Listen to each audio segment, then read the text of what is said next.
സ്വർണത്തോട് മലയാളികൾക്ക് വലിയ ഭ്രമമാണുള്ളത്. ചിലർ സ്വർണ്ണാഭരണങ്ങൾ അണിയാൻ ഇഷ്ടപ്പെടുമ്പോൾ മറ്റു ചിലർ സുരക്ഷിത നിക്ഷേപം എന്ന നിലയിൽ വാങ്ങി സൂക്ഷിക്കുന്നു. സ്വർണം ഏതാവശ്യത്തിന് വാങ്ങിയാലും വിൽക്കേണ്ടി വരുമ്പോൾ വലിയ ലാഭം കിട്ടിയില്ല എന്ന് പരാതി പറയുന്നവർ ധാരാളമുണ്ട്. സ്വർണ്ണവില എപ്പോഴും മുകളിലേക്ക് കുതിച്ചിട്ടും എന്തുകൊണ്ടാണ് സ്വർണം വിൽക്കുമ്പോൾ വലിയ ലാഭം നമുക്ക് കിട്ടാത്തത് എന്ന് ചിന്തിച്ചിട്ടുണ്ടോ? അതിന് കാരണം സ്വർണത്തിൻ്റെ പണിക്കൂലിയാണ്.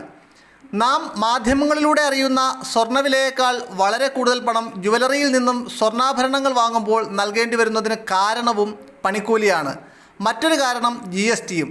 എന്നാൽ GST എല്ലായിടത്തും സ്വർണ്ണവിലയുടെ 3% ഈടാക്കുന്നത്. അതേസമയം സ്വർണത്തിൻ്റെ പണിക്കൂലി ഓരോ ജുവലറിയിലും വ്യത്യസ്തമായിരിക്കും.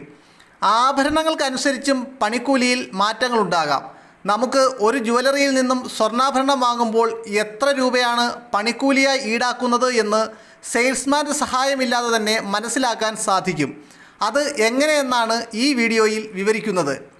സ്വർണ്ണാഭരണങ്ങൾ വാങ്ങാനായി പോകുമ്പോൾ അതിൻ്റെ ആകെ വില എത്രയാണ് എന്ന് മാത്രമാണ് നമ്മൾ ശ്രദ്ധിക്കാറുള്ളത്.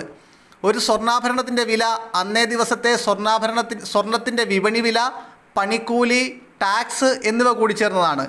ഇതിൽ ടാക്സ് നിങ്ങൾ തിരഞ്ഞെടുത്ത സ്വർണ്ണാഭരണത്തിൻ്റെ ഭാരത്തിനനുസരിച്ച് വർദ്ധിക്കുന്നു. അതായത് സ്വർണ്ണവിലയുടെ 3% GSTയായി ഈടാക്കുക. സ്വർണത്തിൻ്റെ വിപണി വില അന്നേ ദിവസത്തെ സ്വർണ്ണവില തന്നെയാണ്. എന്നാൽ പണിക്കൂലി ആ സ്വർണ്ണാഭരണത്തിൻ്റെ നിർമ്മാണ ചെലവാണ്. എപ്പോഴും ഒരു ജുവലറിയിൽ പോയി ആഭരണം വാങ്ങുമ്പോൾ നമ്മൾ ശ്രദ്ധിക്കേണ്ട കാര്യം കൂടിയാണ് പണിക്കൂലി. കാരണം കാണാനുള്ള ഭംഗിക്കപ്പുറം സ്വർണം ഒരു നിക്ഷേപം കൂടിയാണ് എന്ന് നാം എപ്പോഴും ഓർമ്മിക്കണം. ഇപ്പോൾ വാങ്ങുന്ന ഒരു സ്വർണ്ണാഭരണം ഭാവിയിൽ വിൽക്കുകയോ മാറ്റി വാങ്ങുകയോ ചെയ്യുമ്പോൾ അന്നത്തെ സ്വർണ്ണവിലയുടെ അനുപാതം മാത്രമാണ് തിരികെ കിട്ടുക. പണിക്കൂലി അവിടെ കണക്കാക്കുകയില്ല.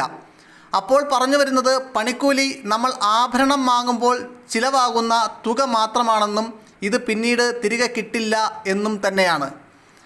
സ്വർണ്ണാഭരണങ്ങൾ വാങ്ങാൻ പോകുന്ന സമയത്ത് നിങ്ങൾ എത്ര തുകയാണ് പണിക്കൂലിയായി മാത്രം ചെലവഴിക്കുന്നത് എന്ന് അറിഞ്ഞിരിക്കുന്നത് എപ്പോഴും നല്ലതാണ്. മിക്കവാറും ഇത് ജ്വല്ലറിയിൽ സെയിൽസ്മാനോട് ചോദിച്ചാൽ പറഞ്ഞു തരുമെങ്കിലും അതിലും എളുപ്പത്തിൽ നിങ്ങളുടെ സ്മാർട്ട് ഫോൺ ഉപയോഗിച്ച് ഇത് അറിയാൻ ഒരു എളുപ്പമാർഗമുണ്ട്. അപ്പോൾ എങ്ങനെ നിങ്ങൾ വാങ്ങിയ സ്വർണത്തിൻ്റെ പണിക്കൂലിയുടെ മൂല്യം അറിയാം എന്ന് നമുക്ക് നോക്കാം. ആദ്യം ഗൂഗിളിൽ goldsuk.com എന്ന് സെർച്ച് ചെയ്യുക. റിസൾട്ടിൽ ഒരു വെബ്സൈറ്റ് കാണാനാകും. ഇത് ഓപ്പൺ ചെയ്യുക. വെബ്സൈറ്റിൻ്റെ മെയിൻ പേജിൽ തന്നെ കാൽക്കുലേറ്ററിൻ്റെ ഒരു ഐക്കൺ കാണാനാകും. ഇതിൽ ക്ലിക്ക് ചെയ്യുക. ഇത് ഓപ്പൺ ചെയ്യുമ്പോൾ നിങ്ങൾ തിരഞ്ഞെടുത്ത ആഭരണത്തിൻ്റെ കുറച്ച് വിവരങ്ങൾ ചോദിക്കും. ഗോൾഡ് റേറ്റ് എന്നെഴുതിയിരിക്കുന്ന ഓപ്ഷന് താഴെ ഇന്നത്തെ സ്വർണത്തിൻ്റെ വില പൂരിപ്പിക്കുക. സ്വർണത്തിൻ്റെ ഗ്രാം വിലയാണ് അടയാളപ്പെടുത്തേണ്ടത്.